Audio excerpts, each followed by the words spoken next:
Welcome back to my YouTube channel JK bike. आज हमारे पास आई एक होंडा शाइन। ये गाड़ी हमारे पास एक मैकेनिक भाई के पास से आई है। तो इस गाड़ी में काफी दिनों से परेशान है, कम से कम 10 दिन हो गए उनको। ये BX6 है होंडा की, BS6 2021 मॉडल। उन्होंने इस गाड़ी का ये तीसरा ECM चेंज किया हुआ। एक ये ECM है, एक और है, ये तीसरा ECM है। ECM लगाते हैं शॉर्ट हो जाता है, ECM लगाते हैं फिर शॉर्ट हो जाता है। परेशान होकर उन्होंने गाड़ी की वायरिंग चेंज की, पूरी गाड़ी की वायरिंग। ये गाड़ी का इग्निशन स्विच, गाड़ी का किल स्विच, यहाँ पर एक किल स्विच और है, यहाँ पर एक किल स्विच लगा है। टोटल 3 किल स्विच डाल चुके हैं उन्होंने।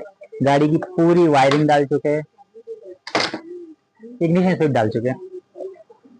और ECM, एक ECM है, 2 ECM है, एक और है, 3 ECM चेंज होकर डाल चुके हैं। और ये जो नया ECM है देख लीजिए आप, आपके सामने बिल्कुल नया है।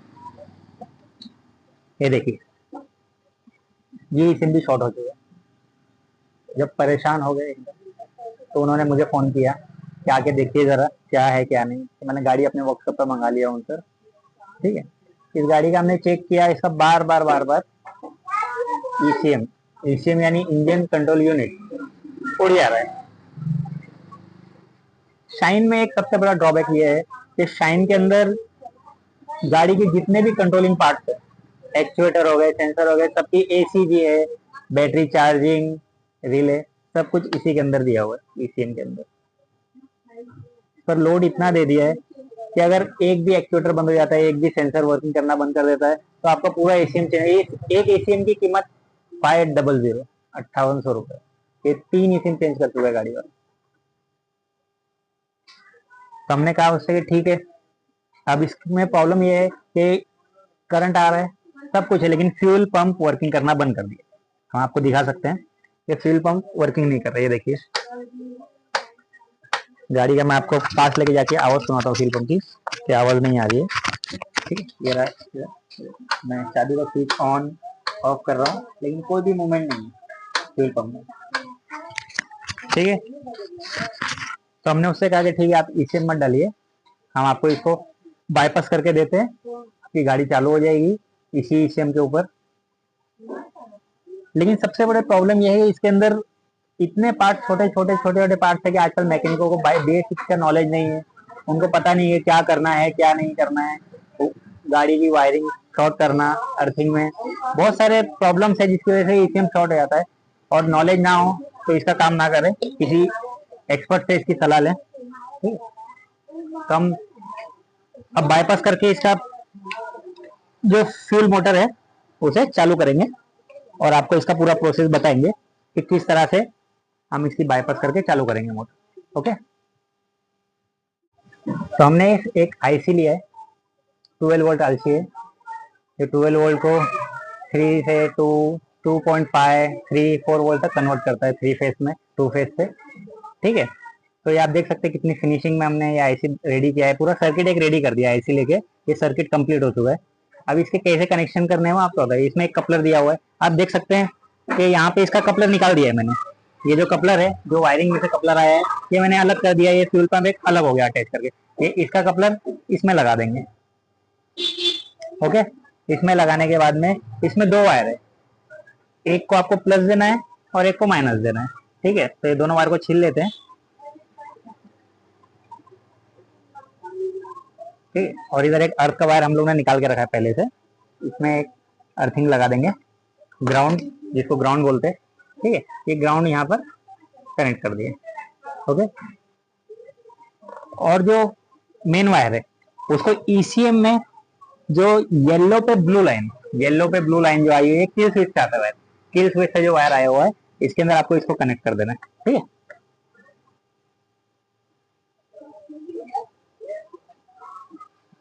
ठीक है, तो हमने इसको कनेक्ट कर दिया है। अब मैं आपको इसका पंप चालू करके दिखाता हूँ। इससे पहले आपने देखा था कि पंप अपना वर्किंग नहीं कर रहा था। ये कपलर निकाल दिया है वायरिंग का, ये अलग से एक सर्किट बना के लगा दिया गया है। ये आपका लाइफ टाइम परफेक्ट हो जाएगा। इसमें आपका ECM कभी खराब हो जाए या कोई फर्क नहीं पड़ेगा। एकदम अच्छी, काफी गाड़ियों में हम लोग यूज कर चुके हैं, अच्छी गाड़ियों में अच्छा चलता है हर गाड़ी में। अगर ये बाईपास तरीका है, अगर आप इसको बाईपास कर रहे हैं तो ठीक है, वरना अगर आपको डायरेक्टली जैसे कंपनी रिकमेंडेड है, कंपनी रिकमेंड करती है तो आप पूरा ईसीएम भी चेंज कर सकते हैं। ईसीएम की कीमत है 5,800 रुपए, अप्रोक्सीमेट 6,000 तक पहुंचता है आपका। ठीक है, तो हमने बाईपास कर दिया है। अब इसको हम ऑन करके दिखाते हैं कि वर्किंग कर रहा है या नहीं कर रहा है अपना पंप। ठीक है, तो ये हमने चाबी स्विच ऑन कर दिया है गाड़ी का। ठीक है, और ये किल स्विच जैसे ऑन करेंगे, ये देखिए आप देख सकते हैं कि अपना पंप चालू हो चुका है गाड़ी का। ठीक है, तो ये हमने बाईपास कर दिया है। अभी यहाँ पर सिर्फ आपको दिखाने की वजह से इस तरीके से लगा कर रखा है। इसको अच्छे से फिनिशिंग में फिटिंग कर देंगे, और फिटिंग करने के बाद में गाड़ी चालू करके आपको दिखाते हैं कि किस तरह से हमारी गाड़ी चालू होती है। ओके, देखते हैं कि हमारी गाड़ी स्टार्ट होती है नहीं। हमने गाड़ी का स्विच ऑन कर दिया है, ये गाड़ी का किल स्विच है, किल स्विच को ऑन कर देते हैं। ठीक है, किल स्विच ऑन कर दिया है। हमारी गाड़ी की बैटरी जो मैकेनिक भाई के पास से आई थी, काफी दिनों से परेशान थे, तो गाड़ी की बैटरी पूरी लो हो चुकी है। तो हम किक मार के स्टार्ट करते हैं, वैसे गाड़ी स्टार्ट होती है कि नहीं। और आप देख सकते हैं कि हमारी गाड़ी स्टार्ट हो चुकी है। कैमरामैन से कहेंगे वहां पे जाकर दिखा लिए गाड़ी का साउंड। हमारी गाड़ी परफेक्टली स्टार्ट हो चुकी है एकदम। ठीक है,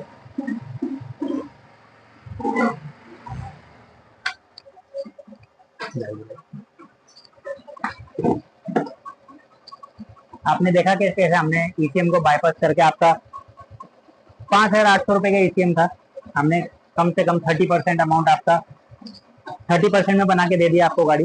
70% अमाउंट आपका बच चुका है। ठीक है, और इसी तरीके के काम करना अगर चाहते तो हमारा वर्कशॉप बोईसर महाराष्ट्र में है। नंबर आपको स्क्रीन पे मिल जाएगा, आप हमें कॉल कर सकते हैं। तो हमारा आईसी अब फिटिंग हो चुका है, आप देख सकते हैं। यहाँ पर मैं कैमरामैन से बोलूंगा आगे आके दिखाइए जरा।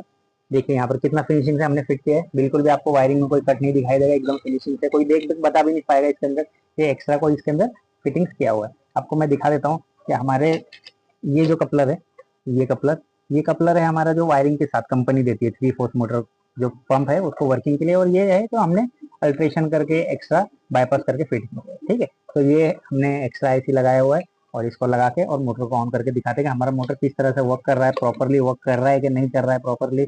और हम अपना मोटर का प्रेशर भी चेक करेंगे। पहले देख लेते हैं मोटर वर्क कर रहा है कि नहीं। देखिए आप देख सकते हैं किस तरीके से मोटर फ्यूल पंप वर्क कर रहा है। ठीक है, अब प्रेशर हमारे पास फ्यूल गेज है।